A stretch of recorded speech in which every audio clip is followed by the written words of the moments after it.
¿Qué tal? ¿Cómo están? Nuevamente aquí en Dame el Poder y hoy dos invitados de lujo, Daniel Sapsay, profesor y abogado constitucionalista, y Ricardo Delgado, economista, asesor del Frente Renovador. Antes de empezar el programa, y les voy a contar los temas que vamos a tratar hoy, les quiero hacer un breve comentario con respecto a las elecciones para dar un marco y a las inundaciones. Primero vamos a hablar del costo de las inundaciones. En términos agropecuarios, hoy se habla de 1.000 millones de pesos. En mi opinión particular creo que va a ser bastante más porque no solo quedaron bajo el agua el trigo o la cebada, todo ese tipo de cultivos recién sembrados, el tema de la ganadería, los terneros que están naciendo en este momento, que se mueren ahogados, la falta de comida para los animales en distintos y muchos distritos de la provincia de Buenos Aires, como también en Santa Fe. Sino también qué va a pasar con la siembra de la soja, porque hacia fin de año, y cómo va a quedar los suelos para sembrar otros cultivos. Todas esas pérdidas con la cadena económica y el efecto multiplicador que va a tener en la economía, lo vamos a hablar con Ricardo Delgado. Y el tema de las elecciones, que les dije al principio, tiene que ver, yo el programa pasado hablé sobre las denuncias de robo de boletas. Luego apareció en el programa de La Nata, que ya parece que no es la primera vez, el voto de paraguayos que cruzan la frontera para votar en Formosa. Otras denuncias o problemas que se pueden avisorar en Tucumán. Y de hecho Felipe Solá, del Frente Renovador, candidato a gobernador, hizo una denuncia de que le robaron como 192.000 votos frente al fiscal Dinello, que dijo que era raro, que era improbable. Más allá de lo que puedan decir o no los fiscales, como doña Elizabeth, yo hablé de la necesidad de una reforma política ya. Cuando estuve en distintas cadenas, y en este mismo programa también, la mayoría de los políticos antes de llegar a poder, muchos de los cuales entrevisté, aún presidentes, hablaban de la reforma política y se llenaban la boca, que estaban a favor. Cuando llegan al gobierno nadie lo hace. Está a la vista porque no lo hacen. No hace falta ser un cráneo de politología para darse cuenta. Y sin embargo creo que aunque fuera una sola boleta, tenemos que decir basta, que no puede ocurrir. Porque si ahora en las PASO ocurren estos hechos aislados o lo que fuere, o no, lo veremos, ¿qué nos queda para octubre? Y en la transparencia de los actos de gobierno y de garantizar las elecciones es una función que le compete al Poder Ejecutivo, al Gobierno y al Estado, no a nosotros. Así que creo que para tener una república democrática, como siempre les digo en este programa, que es desde donde aportamos nuestro humilde grano de arena, vamos a hablar de esto y del estado de la justicia en Argentina hoy, con todas las causas que ustedes ya saben de presuntos hechos de corrupción que veremos en qué quedan, con Daniel Sapsay. Después de la pausa, ya volvemos.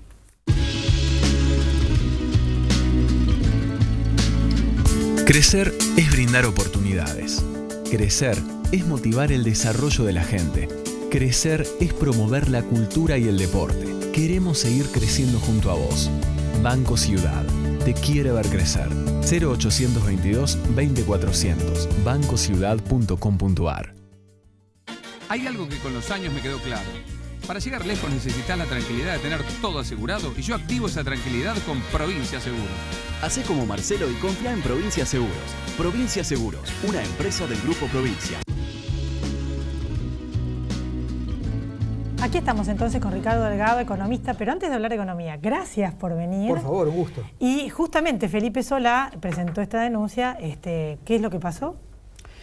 Bueno, evidentemente ha habido como mínimo irregularidades en una gran cantidad de telegramas en donde la fórmula Solá-Arroyo no tenía ningún voto, cuando el corte de boleta no es relevante entre presidente y gobernador.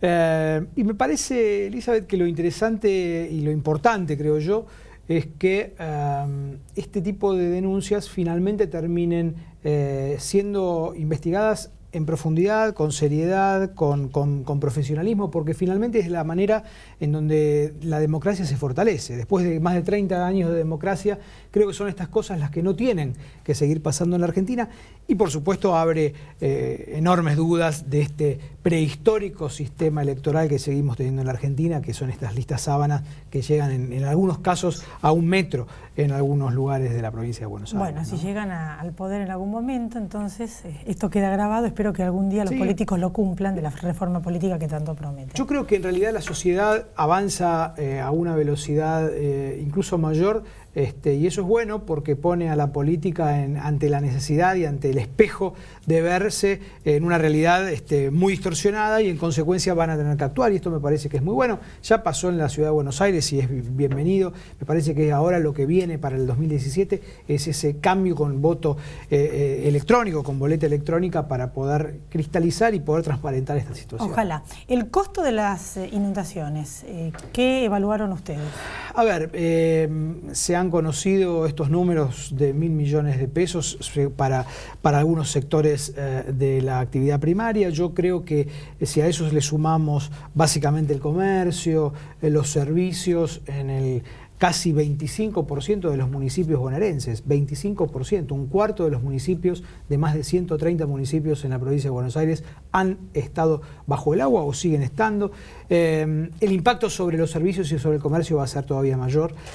Y lo que no se puede medir, lo intangible que la economía, por desgracia, no puede medir, es el dolor que le implica a los vecinos, a los inundados, digamos, no solamente tener que reconstruir sus propias vidas, sino reinsertarse nuevamente en la vida cotidiana, en ir a trabajar, en producir. El costo en términos anímicos es muy grande, y eso también hay que tenerlo en cuenta, y por desgracia no lo podemos medir. Sí, además de que por más plata que le den, crédito es ridículo, y cuando les dan plata nunca les va a alcanzar, porque un colchón vale 2, 3, 4 mil pesos, depende del colchón, una locura. Bienvenido los subsidios, bienvenido. Yo creo que la provincia de Buenos Aires, en vez de dar crédito a tasa blanda, debería haber dado un subsidio directamente. El banco la tasa debería haber sido 0, devolverle capital y no el interés. Pero bueno, son cuestiones de detalle. Me parece sí que esto también denota la falta de Estado, ¿no? Evidentemente esto es una situación que se repite años tras años, lustros tras lustros, las inundaciones en la provincia de Buenos Aires. Y nadie ha tomado el tema de la infraestructura hídrica como un tema central. Podemos discutir muchísimo, pero en la práctica esto no ha sido política de Estado en la Argentina hasta ahora. Y esto claramente se ve ahora sí en los números, cuando uno observa los programas de inversión destinados a fondos para infraestructura hídrica, se subejecutaron desde el 2008 a esta parte en un 60% en promedio en la provincia de Buenos Aires. Entonces no podemos decir que no había dinero. Lo que faltó fue capacidad de gestión y decisión política para llevar adelante las obras. Hay una parte en la Cuenca del Salado que sí se hicieron obras, que ahí contaba una gente que vive por ahí, y que en 20 años o 30 años atrás tenían más agua todavía que ahora. Sí, pero bueno, la verdad que hay que hacer un estudio de todo esto, porque como yo dije en el otro programa, ya lo hablamos, el agua hasta el cuello y no da. Los estudios están, se sabe, a falta de decisión política. El tema del dólar, ¿por qué está subiendo? Está subiendo básicamente para simplificar, dos razones. Siempre en los momentos previos a las elecciones presidenciales, a los cambios de gobierno, los fines de ciclo, como querramos llamarlo, hay una tendencia natural de aquellos que tienen capacidad de ahorro de dolarizar una parte mayor de sus carteras, de sus portafolios. Natural.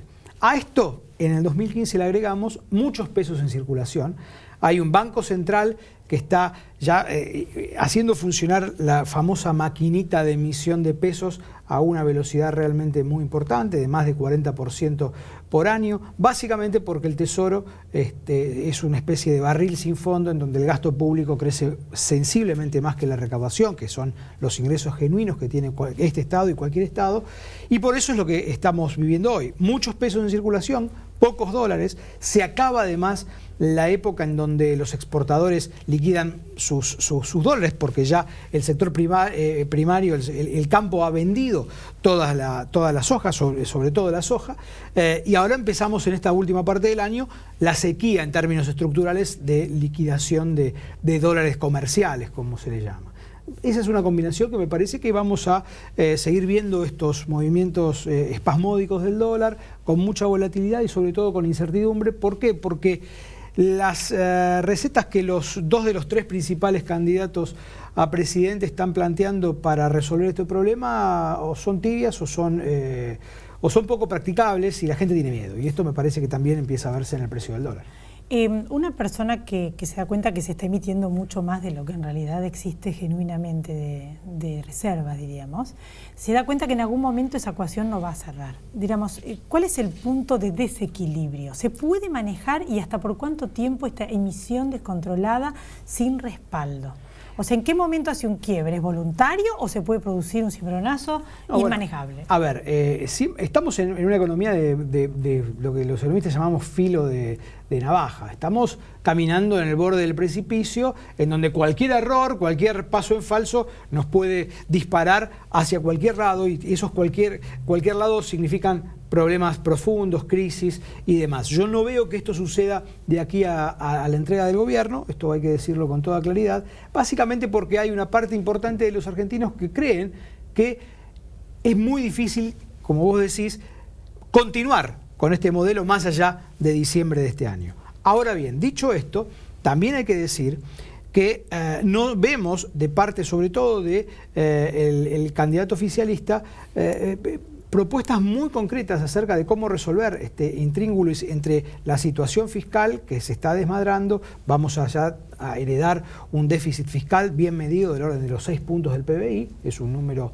significativo. Esos 6 puntos hay que financiarlos de alguna manera. Argentina no tiene capacidad de endeudarse en el exterior porque ha tomado todas las peores decisiones en materia de relaciones con el mundo, y en consecuencia la única fuente es la fuente interna, básicamente el Banco Central, y además colocándole al propio Estado, al ANSES, a la AFIP, a los organismos públicos, cada vez mayor deuda, que obviamente a tasas más altas implican que los patrimonios y los balances de esos organismos se estén deteriorando permanentemente. Eso hay que cortarlo, y si me decís, y con esto termino, me parece que una sana y seria decisión que todos los candidatos deberían poner en cuestión, sobre todo de cara al 25 de octubre, es decir exactamente qué proponen en relación al dólar, qué proponen en relación al Estado, qué proponen en relación a las cuestiones básicas que hacen a la vida de los argentinos. ¿Qué propone el Frente Renovador?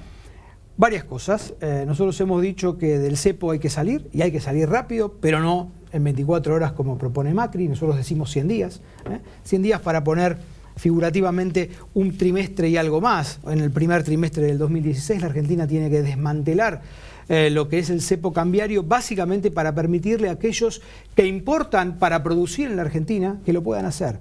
El cepo cambiario hoy es un cepo a la inversión.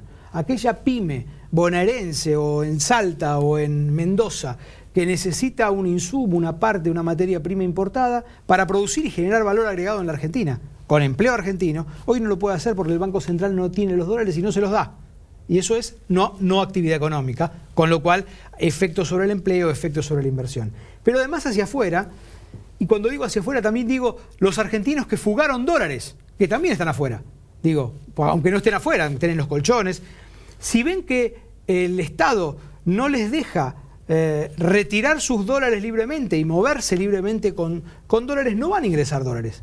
La inversión extranjera, que es crítica, clave para la Argentina que viene, para la economía argentina que viene, no va a venir si las empresas no tienen la garantía de que cuando tengan utilidades van a poder remesar esas utilidades, y no como hace 4 años que no pueden casi girar ni un dólar al exterior. Eso es básico para controlar también la inflación. Sin inversión, la única manera de ajustar es a través de la inflación. Yo creo que todos los problemas de la Argentina se resumen en una palabra: inflación. El gobierno que asuma el 10 de diciembre, a la tarde, tiene que lanzar un programa de estabilización de precios en donde claramente se diga de qué manera, con qué pasos, con qué instrumentos, y obviamente dentro de ello el cepo cambiario, se va a resolver este problema, porque la Argentina se quedó sin dólares desde hace ya 4 años, básicamente porque la inflación es mucho más alta de lo que recomienda cualquier política pública sana en el mundo. Bueno, muchas gracias por haber venido. Muchísimas gracias. Nos vamos a volver a encontrar. Ahora también vamos a entrevistar a otros partidos. Gracias por haber venido. Muchas gracias. Después de la pausa, Daniel Sapsay. No se vayan, ya volvemos. ¿Querés descubrir dónde nace el tango que se escucha en todo el mundo? Del 14 al 27 de agosto, vení a disfrutar Tango Buenos Aires Festival y Mundial. Encontrá toda la programación en buenosaires.gov.ar/festivales. Buenos Aires Ciudad, en todo estás vos. ¿Quiénes deben vacunarse contra la gripe? Embarazadas, mamás antes de egresar de la maternidad, niños entre 6 y 24 meses, personas con enfermedades crónicas u obesidad, personal de salud y mayores de 65 años. Para ellos, la vacuna es gratuita en centros de salud y hospitales públicos de todo el país. Vacunate. Es bueno para vos. Es bueno para todos. 0800-222-1002. Grupo Petersen. Desde 1920, construyendo el país. ExxonMobil, líder en tecnología para la operación segura y eficiente de recursos no convencionales de gas y petróleo, está contribuyendo con el progreso del país desde sus operaciones en la provincia de Neuquén. Aquí estamos entonces en Dame el Poder con Daniel Sapsay. Gracias por venir, profesor. Gracias por invitarme. Bueno, yo planteaba, gracias, al principio del programa que, aunque sea, diríamos, en estos pocos casos, ocurrieron, y bueno, que en realidad, ¿qué es lo que opina usted? Y acaso el tema que tiene que ver de la mano de una necesidad de reforma política, que ese es un planteo mío, ¿no? Bueno, acá lo fundamental es tener en cuenta que el sistema que tenemos, tanto de votación como de control de elecciones, es el más arcaico de Latinoamérica. En primer lugar, el sistema de boletas largas se presta primero para algo mucho más antieconómico y en segundo lugar para todo tipo de triquiñuelas que aquel que tiene mayor poder pueda, desde el robo de boletas, la mala ubicación de las boletas, tapar boletas, todo lo que conocemos, que es una especie de fraude hormiga, si se quiere, que por ahí no incide de una manera determinante en el resultado final, pero todo depende del grado, de todas maneras, de cercanía que hay entre las fuerzas más votadas. O, en el caso nuestro, que tenemos balotaje, de pronto 1, 2, 3 puntos de fraude puede asegurar que haya o no haya balotaje. O sea que es muy grave. Y cuando yo hablaba del sistema de fiscalización, en nuestro país es el único también de Latinoamérica, en donde le damos a la Dirección Nacional Electoral, que depende del Ministerio Político y del Ministerio del Interior, una cantidad de facultades enormes en materia de elecciones. Desde todo lo relacionado con la impresión de las boletas, pasando por todas las franquicias que se le dan a los partidos, el momento en que se le dan precisamente los fondos, es decir, realmente poderes concluyentes, que lo que se hace en los otros países es precisamente que haya un organismo que sea independiente, autónomo, imparcial, que no aparezca como vinculado con una de las partes en la contienda electoral. O sea que acá está compitiendo. En el Ejecutivo es juez y parte. Claro, es como poner un poco el zorro a cuidar a las gallinas. Porque la justicia electoral solo funciona cuando hay un conflicto. O sea que la reforma política incluiría esto. Que para mí eso es fundamental. Fundamental. Es decir, tanto como votamos, de modo de terminar con esas boletas largas, y ya sea el voto electrónico o la boleta electrónica, como se hizo acá en Ciudad de Buenos Aires, o si no, aunque sea el tema de la boleta única, que es provista por el Estado y donde aparecen los cabezas de listas y uno tiene que simplemente hacer un tachón, aquel que elige, que hay lugares para hacerlo, como existe en Santa Fe y en Córdoba, y que ha permitido elecciones mucho más fiables, porque además este sistema de boletas que tienen que ser provistas por los partidos lleva una enorme desigualdad entre partidos. Aquellos que tienen más posibilidades imprimen muchísimo mayor cantidad, mientras que los que tienen menos se quedan precisamente con mucho menos posibilidades. Frente a la denuncia de uno de los candidatos, que les aclaro que no tengo la menor intención de favorecer a nadie, a mí solamente me interesa desde el punto de vista estrictamente de república y democrática, salió publicado ahora recién también en los medios que el fiscal dice que es raro que haya ocurrido que le robaron 192 boletas, en este caso a Felipe Solá. Pero yo digo, ¿cuál es la actitud que tiene que tener la justicia fiscal frente a estas denuncias? Y en este caso y después en general, ¿no? Felipe Solá habla de 192.000. Sí. El fiscal tiene que investigar a fondo, porque es el fiscal ante la Cámara Nacional Electoral. Sobre todo que se trata de un candidato a gobernador que está hablando inclusive de telegramas en los cuales la parte de la boleta, la sección de la boleta para gobernador aparece con 0 votos, lo que es imposible, sobre todo en una fórmula que obtuvo cerca del 20% de los votos en toda la provincia, tiene que haber tenido votos en todas las mesas. ¿Está obligado en investigar, le parezca raro o no? Sí, evidentemente que tiene que investigar, inclusive se puede llegar hasta la necesidad de abrir las urnas para ver la congruencia que hay entre los listados de los fiscales, los telegramas y lo que hay adentro. Yo conozco bastante gente que no estaba inscrito en el padrón. De cualquier manera salió a la luz también que en el macrismo, otro tema, hay 50.000 policías bonaerenses que no estaban inscritos también en el padrón y que también fue una irregularidad. O sea que están apareciendo un montón de situaciones que, no sé, tenemos que preocuparnos y ocuparnos o no sé, para que algo cambie en octubre. Tenemos que preocuparnos enormemente. De todos modos, yo creo que la cantidad de fiscales que fueron provistos por organizaciones no gubernamentales como Ser Fiscal, Cuida tu Voto, es extraordinario, miles y miles, que inclusive los entrenaron, pero pareciera que hace falta todavía mucho más. Pensemos que en una democracia el primer peldaño es el electoral. Es decir, si no se vota de manera de asegurar un resultado que sea legítimo y verdaderamente aquel que traduzca el modo como se expresó las distintas corrientes políticas, ya no hay democracia. Como digo, es el primer peldaño. Después tenemos todos los otros caracteres de la República. Pero si en la Argentina no se puede asegurar la fiabilidad electoral, la democracia se hace añicos. Yo escuché al ministro decir que había veedores extranjeros. Yo no sé de dónde vinieron, porque generalmente... ¿Usted lo escuchó también? Sí, yo lo escuché, por supuesto. Porque en general, cuando vienen veedores, se les hace entrevistas en los medios de comunicación, se los ve en los diarios, y la verdad que no tuvieron ninguna trascendencia. Generalmente son de OEA o de organismos o del Instituto Interamericano de Derechos Humanos, Fundación Carter, es decir, hay muchas organizaciones que se ocupan precisamente de veedores electorales. ¿En qué consistiría para usted, y si es que le parece que sea necesaria, una reforma política? Bueno, por ejemplo, estas cosas son fundamentales. Modificar el organismo que tiene que velar por todo lo vinculado con las etapas fundamentales de lo electoral y del financiamiento de los partidos políticos. Tomando como modelo, por ejemplo, el Consejo Supremo de Elecciones, que ha sido un modelo para casi toda Latinoamérica, de Costa Rica. La otra gran reforma es cómo votamos, terminar con esta boleta inmensa y pasar preferentemente a la boleta electrónica o por lo menos a la boleta única, que son sistemas mucho más fiables, mucho más fácil de realizar el conteo, se efectúa rapidísimo y además mucho más difícil de hacer trampas. El voto electrónico en Venezuela y hay fraude. Me dijeron que existe, que se puede hacer fraude con el voto electrónico. Sí, por eso digo, es más difícil, pero no es que sea imposible. Ningún sistema es totalmente controlable. Lo que pasa es que en Venezuela todo el organismo electoral está tomado por el oficialismo. Y no solo el organismo electoral, también la Corte Suprema, como vimos hace unos pocos días, que declaró que el informar sobre el dato de la inflación es un secreto de Estado y quien lo haga comete un delito.